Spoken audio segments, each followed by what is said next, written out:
नमस्कार दोस्तों, मैं doctor Hamid Khan, team director path IAS academy. CGPSC 2018 के फाइनल रिजल्ट्स के बाद हमारे पास काफ़ी सारे स्टूडेंट्स हैं जिनकी स्टोरी आप तक हमको पहुंचानी है। और इनमें से एक हमारे छात्र हैं रजनीकांत यदु, जिनको रैंक मिली 134। तो रजनीकांत, पद जो भी मिले, लेकिन रैंक के लिए बहुत बहुत बधाइयाँ आपको। धन्यवाद सर। और रजनीकांत से हम सीखेंगे, समझेंगे कि किस तरह से उन्होंने अपनी रणनीति रखी। देखिए, पद मायने तब नहीं रखता जब आप इस एग्ज़ाम को फुल डेडिकेशन के साथ देते हैं। एटलीस्ट आपने मेहनत की, आपको कुछ मिले ना मिले, लेकिन आप प्रयास से संतुष्ट होते हैं, ये एक बड़ी चीज़ है। कमियां तो देखिए हर बार कुछ ना कुछ हमें सुधारनी है, लेकिन इससे ज़्यादा महत्वपूर्ण चीज़ है कि हम पूरा प्रयास कैसे करते हैं। रजनीकांत, मैं चाहूँगा कि छात्रों को बताएं कि आपकी जर्नी, आप कहाँ से हैं मूलतः और कैसे आपकी जर्नी ये स्टार्ट हुई। जी सर, मैं मूलतः देवभोग जिला गरियाबंद का निवासी हूँ। मैंने जो है अपनी स्कूलिंग जो है वहीं government higher secondary school Deobhog से कंप्लीट करी हुई है। फिर उसके बाद मैंने बैचलर ऑफ इंजीनियरिंग की है रायपुर इंस्टीट्यूट ऑफ टेक्नोलॉजी से, बायोटेक्नोलॉजी ब्रांच में। 2017 में कंप्लीट होने के बाद ही मैं इस पे शुरू से था, भैया लोगों का भी सजेशन था कि आप सिविल सर्विस में कुछ कर सकते हैं। उसी दौरान ही मैं सीजीपीएससी के बुक्स रखा हुआ था और साथ में प्रिपेयर भी कर रहा था। बहुत बढ़िया। फिर उसके बाद मैंने सीजीपीएससी 2017 में दी थी, बट उसमें हुआ नहीं था प्री। बहुत बढ़िया। तैयारी भी थोड़ी अधूरी थी। फिर 2018 पे दिया, फिर प्री निकला। ओके। रजनीकांत, पाथ में मेंस, टेस्ट सीरीज और इंटरव्यू के साथ जुड़े, और इसी बीच उनको ये महसूस हुआ कि मुझे कुछ बेहतर मिल सकता है, मार्क्स अच्छे मिल सकते हैं, तो उन्होंने लगातार प्रयास किया। रजनीकांत, ये बताइए कि इस जर्नी में यूपीएससी आपने तैयार किया, उसका डेफिनेटली बेनिफिट यहाँ मिला है आपको, क्योंकि कम समय में कॉलेज और इस टाइम में हालांकि 2 ही साल का समय मिला आपको। ओके। तो देखिए, देवभोग से निकलकर आज एक पद क्या मिलता है ये तो बाद मैटर करेगा, क्योंकि अभी रैंक्स आई हैं और अलॉटमेंट नहीं आया है। तो उसके बावजूद भी देवभोग से यहाँ तक का सफ़र बहुत बेहतरीन रहा आपका। तो मैं पूछना चाहूँगा, मोटिवेशन किनका रहा इस मामले पर? सर, मोटिवेशन मेरे पिता का रहा है। उन्होंने शुरू से ही, वो टीचर हैं, तो वो चाहते थे कि हम मतलब अच्छे से पढ़ाई करें। तो उन्होंने हमारे ऊपर ही बहुत फोकस किया। मेरे और मेरे भैया, हम 2 भाई हैं, तो दोनों पे ही किया कि आप जितना हो सके उतना पढ़िए, जितना दूर जाना चाहिए आप पढ़ जा सकते हैं। वो चाहते थे हम और आगे पढ़ें, मतलब इसी पे ही तैयारी करें। तो उन्होंने ही हमें सिखाया कि कैसे करना है, क्या पढ़ना है, क्या नहीं करना है। तो उनसे ही प्रेरणा मिली थी। माता पिता का हमेशा साथ रहा था। हमारी फैमिली भी जॉइंट फैमिली है, तो सभी साथ देते रहते थे कि आप आगे बढ़िए, हम आपके साथ है करके। तो यही सब था, परिवार का पूरा साथ रहा। ओके। और मैं और मेरा एक भाई था, बुआ का लड़का था, हम दोनों साथ में ही तैयारी करते थे। यहाँ भी साथ में टेस्ट सीरीज दिए थे, बट उनका नहीं हो पाया था मेंस किसी कारणवश। तो साथ में तैयारी थे, तो एक फ्लो बना हुआ था दोनों का, शुरू से साथ में तैयारी करते थे। क्या रणनीति रही प्री मेंस इंटरव्यू को? ज़्यादातर बच्चे इन तीनों को अलग करके देखते हैं, और पाथ की हमेशा से रणनीति रही कि हम तीनों को एक साथ देखते हैं। हालांकि प्री मेंस दोनों की अलग अलग बैचेस भी होती हैं और इंटीग्रेटेड बैच भी, लेकिन ज़्यादातर जो मसला है, जो मेरी समझ में आता है कि इंटीग्रेटेड अप्रोच से चलने का जो फायदा मिलता है। तो स्ट्रैटेजी के बारे में क्या बोलना चाहिए? मैं आपकी बात से पूरी तरह सहमत हूँ सर। हमें अलग अलग तैयारी ना करके एक साथ तैयारी करनी चाहिए, प्री और मेंस की। लेकिन प्री जो होता है एक ब्रॉड एरिया पे होता है क्वेश्चन। जैसे मेंस में हमको सिलेबस डिफाइन है कि यहाँ से आ जाएंगे, बट प्री पे सिर्फ टॉपिक दिया हुआ है, तो हमें उसके हिसाब से पूरे ब्रॉड एरिया के हिसाब से हमें तैयारी करनी होती है। प्री पे फैक्ट्स पे भी फोकस करना होता है, तो उसको ब्रॉड वे पे हमें तैयारी करके प्री के लिए जाना चाहिए। मेंस पे तो हमें दिया हुआ है, डिफाइन है, तो ये इस तरह का होना चाहिए। ओके। प्री के लिए कोई विशेष आपने प्लान किया था, कोई रणनीति बनाई थी कि प्री को अलग से डील करना है? जी, प्री के लिए मैंने टेस्ट सीरीज देखा हुआ था कि ज़्यादा से ज़्यादा मैं टेस्ट सीरीज पे प्रयास करूं। पहले पढ़ाई की, फिर पढ़ाई के बाद उसका टेस्ट दिया जाए, और फिर सी सेट को भी अंडर एस्टिमेट नहीं करना चाहिए। ठीक है, क्वालिफाइंग नेचर है, बट उसमें भी कभी कहीं मार खा जाते हैं हम। तो मैंने उसके लिए भी तैयारी की, डेली कम से कम 1 घंटा तो देता ही था मैं सी सेट के लिए भी। तो प्री के लिए है कि हम टेस्ट सीरीज जितना हो सके टेस्ट पे ध्यान दें, तो उससे क्या है कि हमें भी पता चल जाएगा हमें कितना अटेम्प्ट करना है, कितना नहीं करना है। तो उस हिसाब से हम एनालाइज कर सकते हैं खुद की गलतियों को और उससे ओवरकम कर सकते हैं। ओके।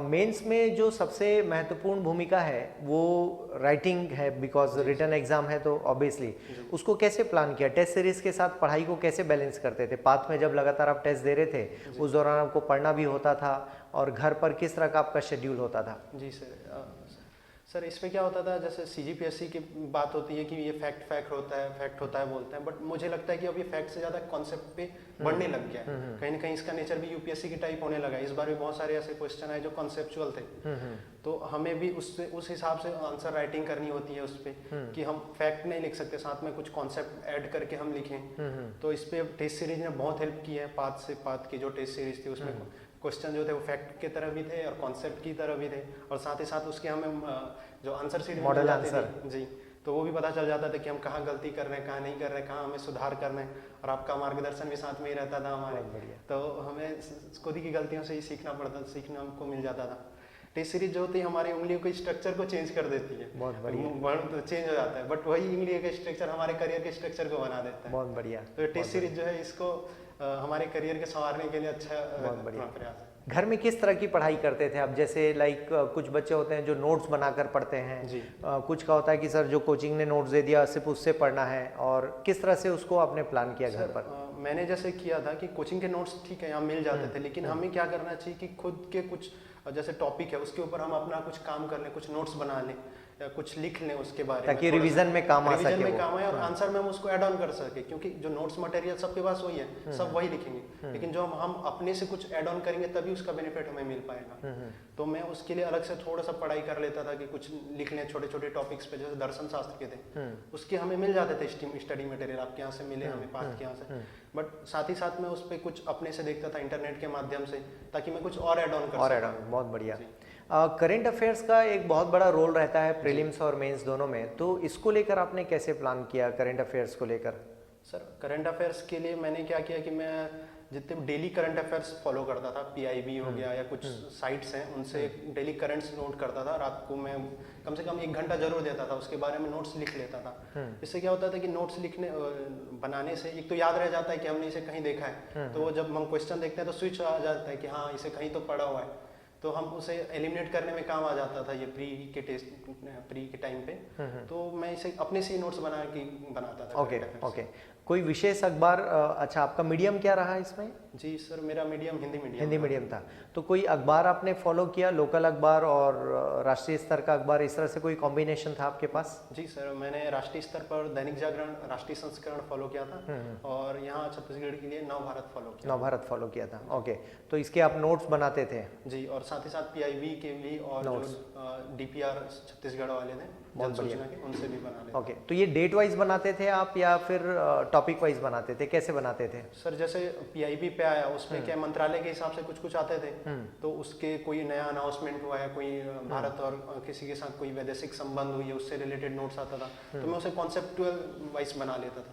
जैसे कि ये मेरे को फैक्ट भी रहे और साथ साथ इसके बारे में कहीं मैं लिख सकूं, कहीं भारत विदेशी संबंध आया तो उसके बारे में थोड़ा लाइन हम लिख सकें, तो उस हिसाब से लिखता था। पेपर 7 में काफी पोर्शन जो है करंट अफेयर से जुड़ा हुआ दिखाई देता है, खासकर जैसे आईआर जोड़ दिया गया है, स्पोर्ट्स के इंस्टीट्यूशंस, स्पोर्ट्स के बारे में इस तरह के सवाल मतलब जोड़े गए हैं। ऐसे राइटिंग भी अपने आप में एक बड़ा डायनेमिक हो गया है, तो इसको मैनेज करने के लिए कोई विशेष प्लान किया था आपने, क्योंकि नए पेपर्स थे, इससे पहले क्वेश्चंस का कोई अनुभव नहीं था? जी सर वही सर, मेरा भी मेंस पहली बार था, मुझे भी उतना पता तो नहीं था कि कैसे होगा क्या होगा, बट मेंस है मैंने वो क्वेश्चन जो टेस्ट सीरीज में देखे, फिर उसी से ही मैंने उसे एनालाइज किया कि जो मैंने जो लिखा है और आंसर क्या होना चाहिए, दोनों में क्या डिफरेंस और मुझे क्या इम्प्रूव करना चाहिए, तो उसके हिसाब से मैंने काम किया। और जो 7 पेपर है उसके लिए मैंने अलग से अपने से भी कुछ नोट्स बनाए, जैसे कुछ उस पे अधिनियम है, अधिनियम के बारे में नोट्स बनाए जो यहाँ से मिले थे, उस दोनों को ऐड ऑन करके मैंने उस पर काम किया। और बाकी इंटरनेशनल रिलेशन थोड़ा शुरू से इंटरेस्ट था, अंतर्राष्ट्रीय संबंध के बारे में पढ़ने का, देखने का, तो यूट्यूब पे भी कुछ वीडियोज है अंतर्राष्ट्रीय संबंध के बारे में, वो देख लिए, तो प्रॉपर बन जाता था कि हाँ ये लिख सकते हैं, इस पे ऐसा और कुछ ऐड ऑन कर सकते हैं। बहुत बढ़िया। इंटरव्यू में अक्सर लोग लापरवाही ये करते हैं कि मेंस के कॉल आने के बाद उनका काफ़ी बड़ा गैप हो जाता है पढ़ाई को लेकर, कि वो छोड़ देते हैं कि अच्छा मेंस दिया है, रिजल्ट आएगा तब देखेंगे, फिर इंटरव्यू की तैयारी करेंगे। तो इस बारे में आपने क्या प्लान किया? मेंस के तुरंत बाद शुरू कर दिए थे या बाद में तैयारी की आपने?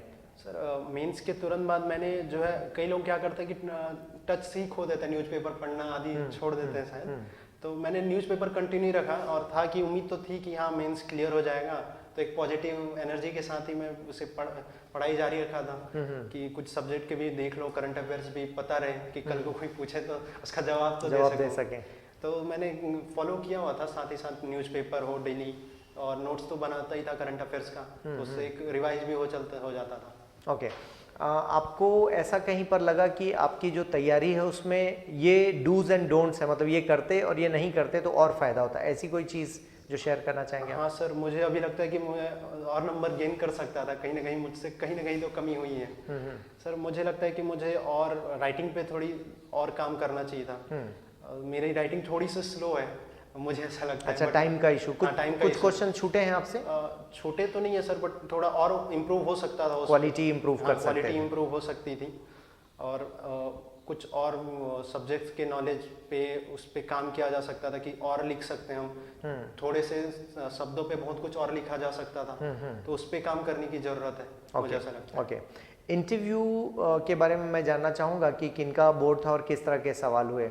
इंटरव्यू पांडे सर का बोर्ड था। जैसा सुना था थोड़ा था कि कुछ डर का माहौल था, बट मुझे ऐसा कुछ नहीं लगा। वहाँ उन्होंने बहुत शुरू में नर्वस था, बट उन्होंने बहुत कामली तरह से बात किया।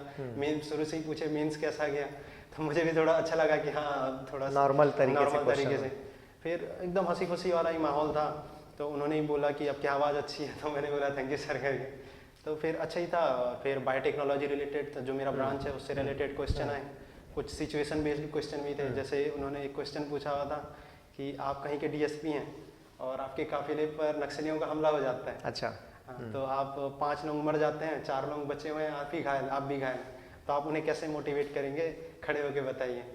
तो फिर मैं बोला था सर कि थोड़ा आवाज़ ज़्यादा हो जाएगा, तो फिर उन्होंने बोला ज़्यादा जोर से मत बोलिए, नक्सली सुन लेंगे करके। अच्छा। तो एक अच्छा खुशनुमा माहौल बन गया था। और उन्होंने, तो आपने किया था और रिहर्सल बताया हुआ था, करके बताया था? क्या बोला आपने उस दौरान, कुछ याद है तो शेयर करें? हाँ, जब उन्होंने ऐसा बता रहे थे तो पता नहीं क्यों एक अंदर से एक एनर्जी आ गई थी कि हाँ बोलना है। तब फिर मैंने बोला हुआ था कि जैसे हमने इस देश के लिए राज्य का नमक खाया, आज हमारा फर्ज हमें निभाना है, अगर हम चाहें तो पहाड़ को तोड़ सकते हैं, तो ये नक्सली कौन है, तो इस हिसाब से बोला हुआ था, तो शायद वो इम्प्रेस हुए थे उससे। बहुत बढ़िया, बहुत बढ़िया।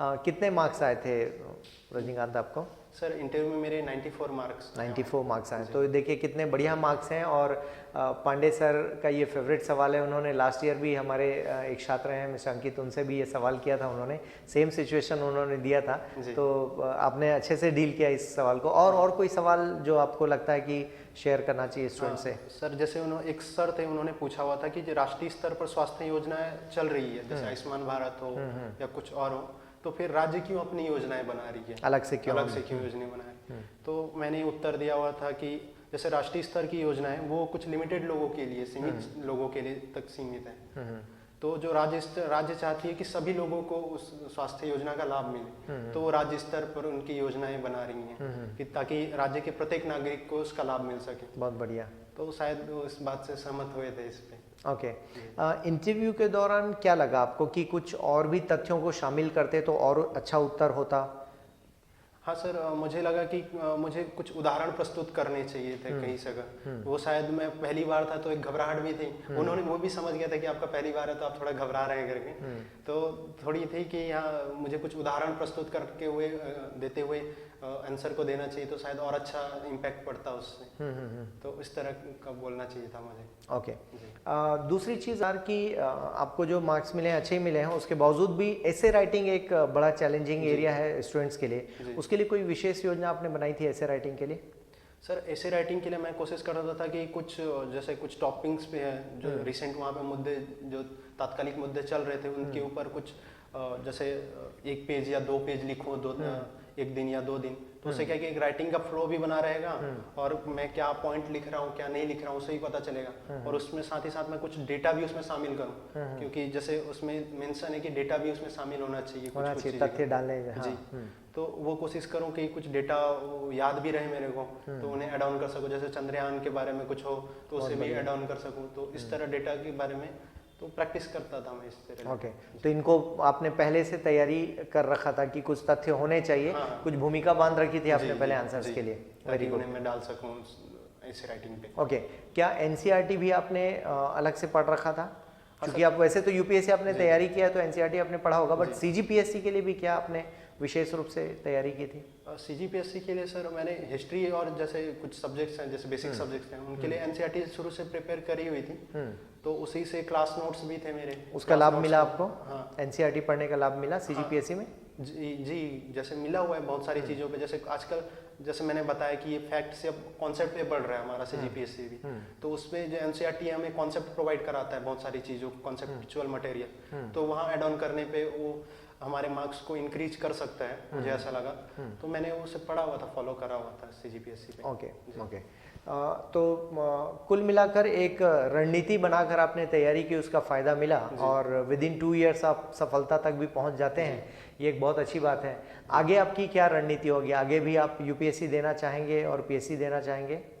जी सर, मैं अभी CGPSC के लिए और कोशिश करूंगा कि आगे और पद ले सकूं, डिप्टी कलेक्टर का पद तक पहुंच सकूं, और साथ ही साथ UPSC का भी तैयारी लगा रहेगा मेरा। तो अभी प्राथमिकता ये है कि डिप्टी कलेक्टर तक पहुंच जाऊं। जी, क्योंकि कई बार रणनीति में ये भी एक चुनौती आती है कि जब हम दो नाव पर पैर रखते हैं तो थोड़ी गड़बड़ी होती, संतुलन बिगड़ता है। हाँ तो इस बारे में बहुत सारे छात्र हैं जो UPSC की तैयारी करते करते PSC देना चाह रहे हैं, या PSC देते थे UPSC भी ट्राई करना चाहते हैं। तो इस बारे में क्या आप मार्गदर्शन देना चाहेंगे? जी सर, मुझे भी यही लगा कि मैं शायद दो नाव पे सवार के चक्कर में कुछ न कुछ गलतियां हुई है इसी कारण। तो हमें ये करना चाहिए कि एक चीज़ पे पहले फोकस कर लें। अगर हम ठीक है UPSC पढ़ रहे हैं अगर, तो शुरुआत में हम बेसिक सब्जेक्ट तो सब कॉमन है, बेसिक सब्जेक्ट को अच्छी तरह से पढ़ लें तो एक कॉन्सेप्ट हमारा तैयार रह जाएगा। फिर हम CGPSC पे मूव ऑन करके CG के फैक्ट्स अच्छी तरह से पढ़ के हम CGPSC की कर सकते हैं, क्योंकि UPSC के जो कॉन्सेप्चुअल है वो अगर हम CGPSC पे इनपुट करें तो हमारे मार्क्स अच्छे आ सकते हैं, मुझे ऐसा लगता है।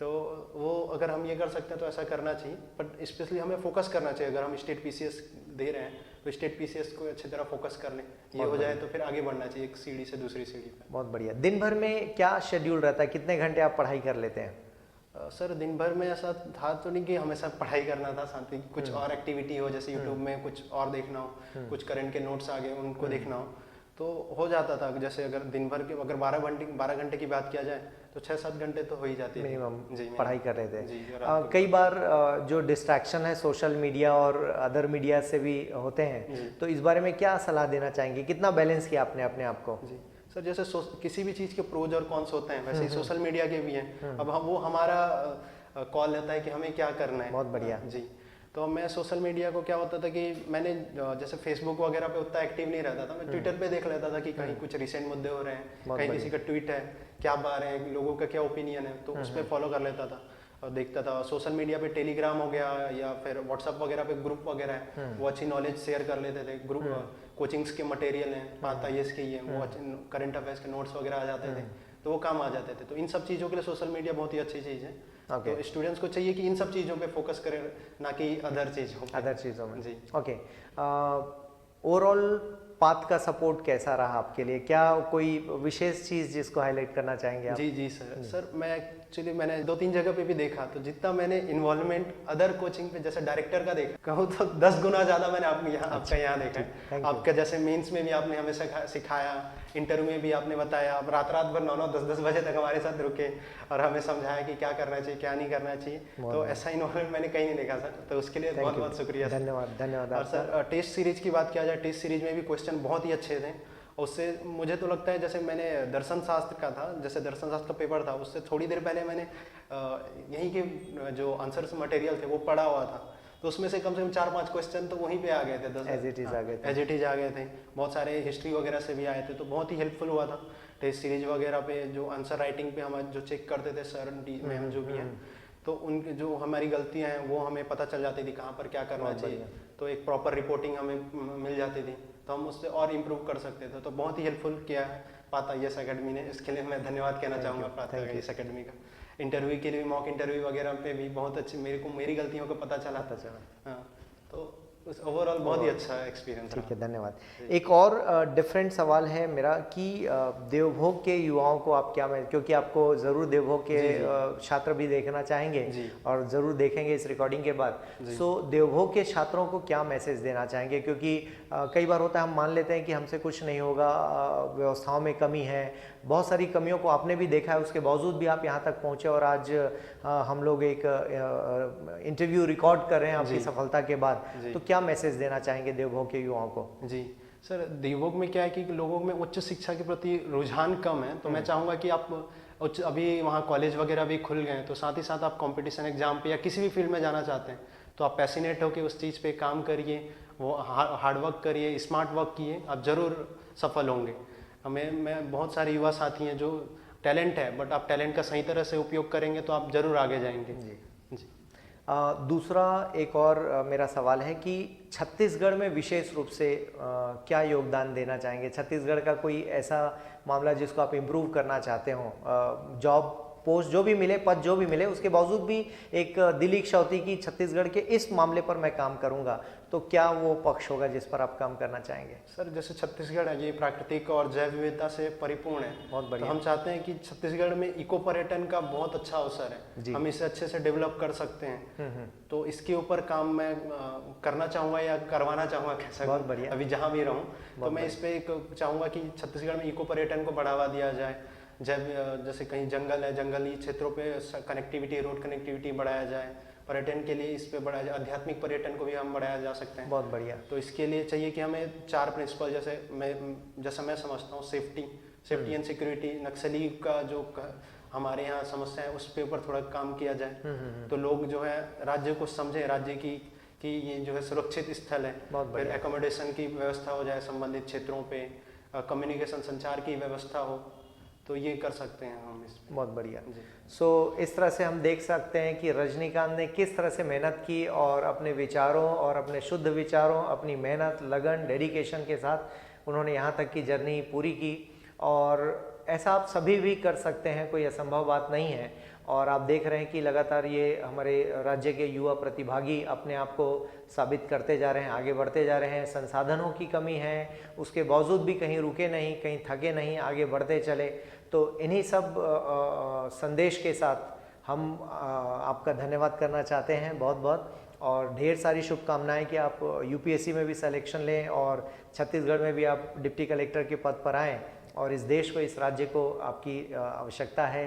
ढेर सारी सेवाएं दें और बने रहिए मानवता के साथ और मानवता की सेवा में।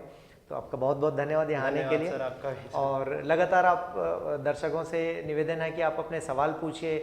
ये छात्र हमारे अपने हैं, इसी राज्य के हैं, हमारे आसपास के हैं, तो जब भी कोई आपको लगता है कि कोई मदद चाहिए, कोई और सवाल पूछना है इनसे, तो मोस्ट वेलकम, हम हमेशा उपलब्ध रहेंगे आपके लिए। चूँकि ऑलरेडी एक अनुभव इन्होंने प्राप्त कर लिया है, तो डेफिनेटली उसका लाभ आप तक पहुँचना चाहिए।